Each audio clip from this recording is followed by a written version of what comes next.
Unlike Kurt, who's mentioned earlier on that his daughter or his children have been clogging up his iPad with applications, my daughter took a more direct route the other day and sat on my iPad and cracked the screen completely.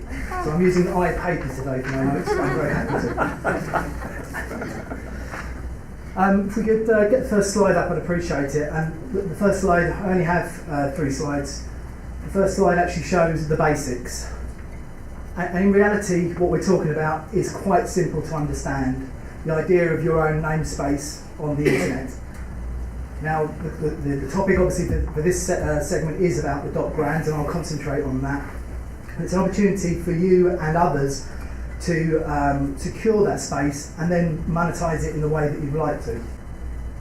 So I showed this slide to a major city, and this one slide, after 2 or 3 minutes of discussions, the guy says, "I get it." And so this is the simple bit. This is what you need to know about new TLDs. Kurt very clearly explained why and what we're trying to achieve with the program. And it is the internet in the future. The internet is changing in such a profound way, you need to understand how it's going to change. But saying it's simple, the devil is in the detail, and Roland gave a very good outline there of some of the things you have to do, answering questions in the guidebook, of selecting the right partners. And we as Verisign, we run .com and .net. We've been doing that, well, the last 13 years without any outages. We've maintained operational stability, is what we call, and accuracy. And so we believe we could be the right partner for you.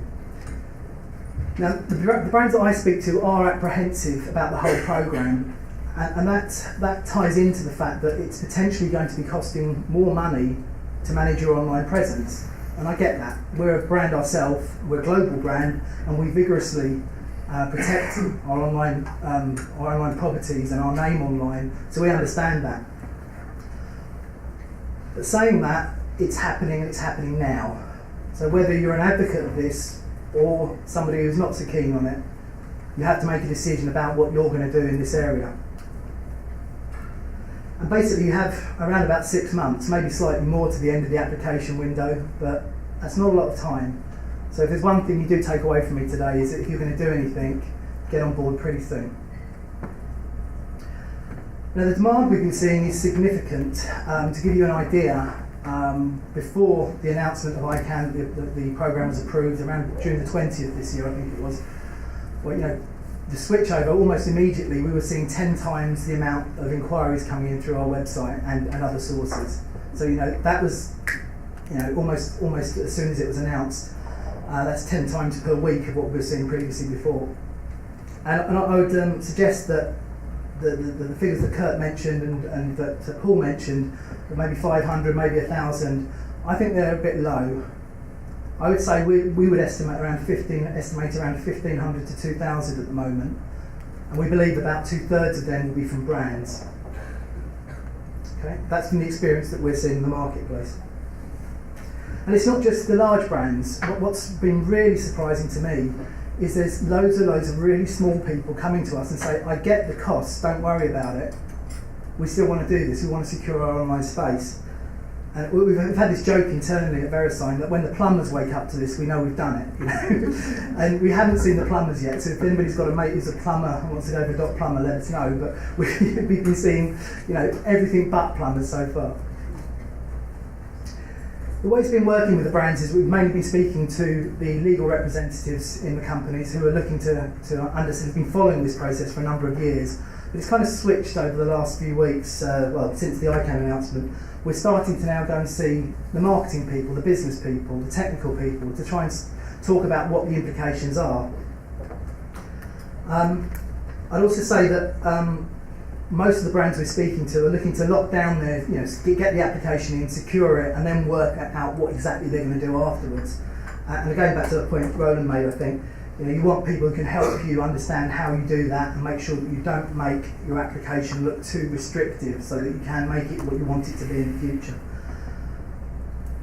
There are some innovative things happening though. We are being approached, now we're speaking to these marketing guys, they're coming up with some really good ideas about how to use it. One of the most obvious ones is to let affiliates or your representatives or people that are allied to your company register a second level, and they then get an implied legitimacy from the top level. So Mike is the UK reseller .Cisco.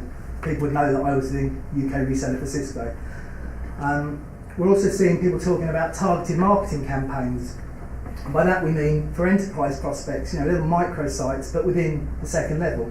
Obviously you can do it in the world we're in at the moment, but having it at the second level gives it again some more legitimacy, we believe. And a very small number of people have talked about personalised consumer portals. The idea that you would be able to have your name, as in my name, dot the brand. The costs are prohibitive to do that unless you have a very good business model backing that up. But there are people talking about it.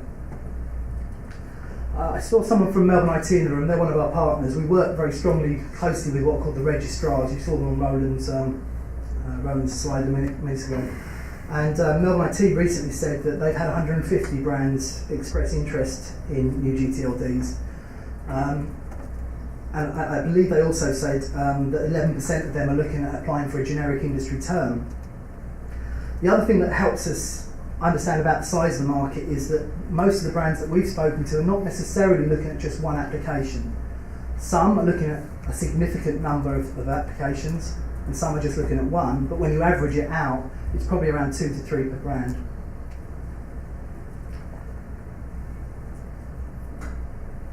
As I said, the main reason people are applying is just to secure it to start off with.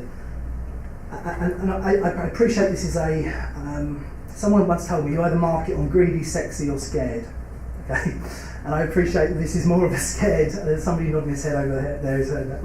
I appreciate this is a scared argument, selling on fear. And I don't like doing that, but this is something that comes up with many of the people that I speak to. We don't know when ICANN will open up the next round of new GTLDs after this one. We can make guesses, and we've made a guess internally at Verisign that we think 3 to 5 years is potentially when the next one would open up. And I see somebody else nodding his head over there who agrees with that one. And if that's the case, 3 to 5 years, that's quite a long time in technology. So some of the brands are worried that if their competitors can find an advantage in having their own TLD, that it might take 3 to 5 years before they've caught up with them. Whether it's yes or no, I'd like to leave you, yes or no that you will apply, I'd like to leave you with 3 things. The first thing, if you're a dot brand, is go and make sure you've engaged with all your stakeholders within your company. You don't want to be the person that, that it falls on that made the decision and it proves to be a wrong decision until you've got the backing of the stakeholders in your company to say no or even yes. Reiterate the point that it could be a number of years before you get a chance to apply again. That's the second point. And the third point is you really need to move now. There's a lot of people in this room even that can help you out, and start talking to them. Thank you.